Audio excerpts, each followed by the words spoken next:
Good morning, Scituate. It's May 14th. Thank you for joining us. I'm here with our town administrator, Jim Bedreau, and we're going to be giving you updates on town activities, COVID stats, and a few announcements around town. And before I turn it over to Jim, I just want to thank everybody that has really been showing Scituate's colors lately. And trying to boost spirits. People have been writing cards to nursing home people, painting rocks for, the high school kids are painting rocks to leave little symbols of happiness and hope around town. The girls basketball team was delivering meals and flowers recently. And the Empower Her Luminaria on Mother's Day was just a beautiful tribute. So, you know, it's a beautiful day and there's a lot to be hopeful for, and I just want to thank everybody for remembering how beautiful it is to be in this community. So with that, I'd like to ask Jim to tell me if hopefully things are looking good on the COVID front. So Karen gets to tell you the good news that she kicks it over to me, right? So, I mean, things on the COVID front continue to, I think, trend well in Scituate. Since the Selectmen's meeting on Tuesday, we've had 2 additional cases.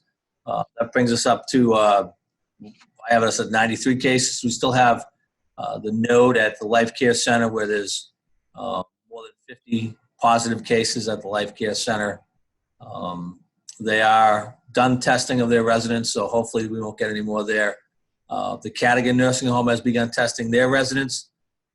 Given the nature of those facilities, we expect to see numbers out of the Cadogan Nursing Home. And then at some point, those residents, those numbers get assigned to the hometown. So we did notice our number, which is in the high 90s, is different from the number the state posted for us yesterday. I talked to Drew Shealy about it last night. Not sure he's looking into it. Could just be a reporting error. The state had a problem with their reporting on Tuesday. We also think it could be that the numbers in the Life Care Center, some of those are Scituate residents and those now getting pushed back onto our local numbers. So, but the good news is the numbers are not jumping. The numbers are staying fairly steady. The vast majority of our cases are out of quarantine. We have less than 10 that are still under quarantine. So we are trending in the right direction. Keep it up. Wear your mask, social distance. Again, we're asking you to police yourself at this point. Do not make us come out and close down parking lots and restrict parking. And as the selectmen talked about, that's going to be the issue as we go forward with opening the beaches and things like that, is how are we going to enforce social distancing, how are you going to enforce masks? We're having those conversations as we go forward. And we're hoping the state is going to give us guidance. I talked to Plymouth the other day. They're going to restrict parking at their Long Beach to 50%. But they're hoping the state comes out and says, this is what you need to do when you open your beaches. And we all want to have the same rules and regulations. So again, we don't want to keep our parking lots fully open while everybody else is closing theirs and then get all those people coming to Scituate causing issues with social distancing and crowds. So we're working together and we will hopefully have some answers before it really gets into beach season. The governor has issued guidelines on reopening businesses, reopening the economy. It's going to be 4 phases. He keeps saying it's going to be slow and gradual. He has not yet told us what businesses will actually open in what phase. So we're supposed to have businesses opening on Monday. Again, is it going to be nail salons and hair salons? It's going to be regular businesses. We just don't know at this point. So if we get an update, I'll make sure I grab Seth. We'll put something on. But right now, we actually don't know what the governor is going to allow to reopen on Monday. We've said it a number of times. The election is now June 13th. We have reduced hours for the election, 9 a.m. to 2 p.m. We are urging everybody to either absentee or early vote. It's just 2 separate forms. You can do either one depending upon your circumstances. Go to the town's website under town clerk. The forms are there. Fill them out, mail them in. We'll mail you a ballot. You can do the whole thing without ever leaving the comfort of your home. If you can't get online, if you don't have a printer, the forms are on the front of the town hall. The door to the right as you look at the building, they're in waterproof envelopes in the front. You just come right up and grab one. Fill it out in your car and slide it right back in the slot for the town hall, and they'll send you out a ballot. Town meeting has been postponed from May 11th to June 8th. We are anticipating probably a further postponement of town meeting for two reasons. One, again, I don't think that the crowd restrictions are going to be released to the extent that we can put a couple hundred people in a room together. And also the numbers from the state are changing constantly. We are looking at budgets right now, probably anticipating at least a 10% reduction in local aid from fiscal 20 numbers. I'm hearing it could be as high as 15, maybe even 20% reductions in local aid. We need to get that number so we can plan. We need to get that number so that the school department can make their plans. But right now, the legislature is just not giving it. I think they're waiting to see if the federal government bails out states. We had a conference call with Senator Warren yesterday. I know the House has passed legislation that provides significant aid to cities and towns and states. Whether the Senate passes that remains to be seen. But I would anticipate the June 8th town meeting being put off again to the end of June, and then hopefully we'll have at least enough information to have a town meeting. And again, some towns right now are planning to have their town meetings outside in their football fields, in their football stadiums. So that's something we'll look at because that will allow, obviously, more people to fit in social distance. But right now, from my point of view, from a financial standpoint, I'm really looking to get some better numbers financially so we can put a budget before the town meeting that will be accurate and reflect the reality. If not, we do have the option of what's called 1/12 budgets, where we can go into the new year and continue spending based on 1/12 of what was appropriated in the current fiscal year until we get some numbers. But I'm hoping we don't have to deal with that. The marina is open this weekend. The rules are posted. All the boaters got a notice. We posted that notice on our website. Back to social distancing. Don't have other people on your boat. Don't tie boats up together. You're on the public spaces, the docks, the piers, and the floats, you have to wear a mask. You're on the harbor shuttle, you have to wear a mask. So we're limiting the number of people that can go on the harbor shuttle at a time also. So give yourself some extra time. If you're down to the boat ramps this weekend and they're crowded, please come back later. We will have the police keeping an eye on that to make sure that we don't have too many people crowding around the boat ramps. But we're going to be open, and it'll be nice to see boats back in the marina. The golf course is open. It's nice to see that. So we are getting some things open, and I hope that the governor gives us some guidance shortly as to what's going to open next week. So not only can the town plan, but businesses can plan to get ready to reopen. That's what I got for today. All right. Thanks, Jim. I just want to touch on a couple of things you said. The uncertainty that we're all feeling because we don't know what it's going to look like when the governor does release all of the rules and everything. I just want to thank Jim Bedreau and all of, especially our Board of Health, who are staying on top of the most current information. And the Board of Health, when we do have more guidance, we'll start putting together some frequently asked questions and things like that that will be available so that you can go and get real information and not be just relying on what you heard, so that we can open safely.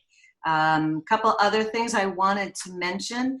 As this goes on, there are people in our community that this is, this is creating hardship and difficulty. And we've mentioned the sandshelp.org website before, but they wanted me to mention that their work, and if you need help in getting face masks, hand sanitizers, you're still not comfortable going out to do errands and things, call them, whatever it is, they're ready. And it's a collaboration between a lot of our nonprofit organizations. They've all come together, and it's Community Christmas, the Food Pantry, Sands, and they're using the Susan Phippen House as a base of operation. So it's an enormous amount of coordination of our community helping our community. So I wanted to shout out to them. I also got some interesting stats from the Food Pantry that they wanted us to share, and I'm going to refer to the notes. During the first 7 weeks of quarantine, the Food Pantry has distributed over 2,000 bags of food to 200 clients, representing 306 family members. They have received 8,000 pounds of food from the Greater Food Bank and are running operations with 12 key volunteers. So there are so many people working so hard to help through this. And if you need them, they're there. And thank you so much for all the volunteers who are doing that work. Reminder that the library is operating virtually. You can go online and get books and movies. The staff is offering virtual story times and classes and many things. And there's the Friends of Scituate Library are still stocking free books right out in the right outside the library. You can stop by and pick up books. That's a good thing for me. I've been able to get some reading in, so that's good. Tonight is the Recovery Rocks virtual fundraiser, and just it's a wonderful event that they usually have outside, but they're doing it virtually. Music, storytelling to support our recovery community, and you can get tickets online at South Shore Peer Recovery. The last thing I want to mention is the Board of Selectmen approved helping the Economic Development Committee with a collaborative opportunity to help the businesses in Scituate, working with the Chamber and Education Foundation and a number of other local business booster organizations. Soon we'll be launching resources to help get our businesses open again. So keep an eye for that. It's going to be called Scituate Loves Local. So stay tuned for more of that. Next week, businesses will be invited to participate in a series of webinars with a bunch of information on how to prepare to open your business. So you can go to the Chamber site to learn more about that in a couple of days. So that's what I had. You mentioned that about beaches, Jim. I just want to say, do we know when we're going to remove our barriers, and what are you planning for actual access to the beach? So the barriers will come out next week. As everybody's probably aware, we've been running on a very reduced schedule with the crews at the DPW. Given the governor's soft reopening, I guess you'd call it, order, we are bringing those crews back in now. We've started to bring them back earlier for the paving jobs and things like that. So we are scheduled to take the barriers out next week on a normal schedule. The barriers come out. We bring the porta potties in before Memorial Day. We are still on schedule for that, whether those porta potties will be locked or not and be able to be used. Again, we're waiting for that guidance. And then lifeguards generally go on towards the end of June, but right now we're planning on bringing the lifeguards on probably about 2 weeks earlier in mid-June. Great. Great. Well, make their jobs easier and follow social distancing, people, when you do go to the beach.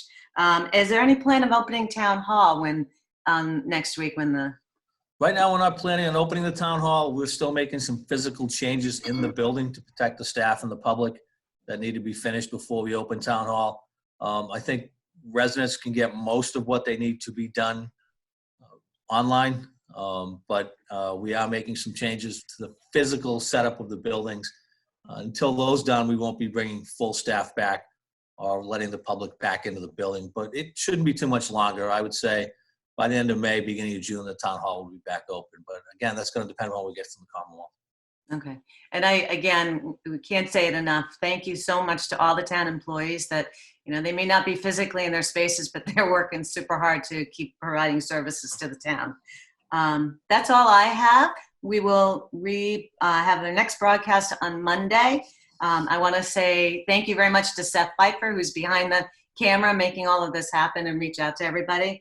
And as always, if you have questions, you don't know what's going on, and you can't find the information, feel free to call Town Hall. It's 781-545-8740, and hopefully we can point you in the right direction. So have a great day. I just want to say on Mondays, we might delay Monday's broadcast if the governor is coming out early in the morning with his guidelines, with his openings. We might delay this until we see what he says so that we can include that. Otherwise, we'll be back at the regular time. Okay. Yes. Great idea. Thank you so much, Jim. Seth, everybody have a great day.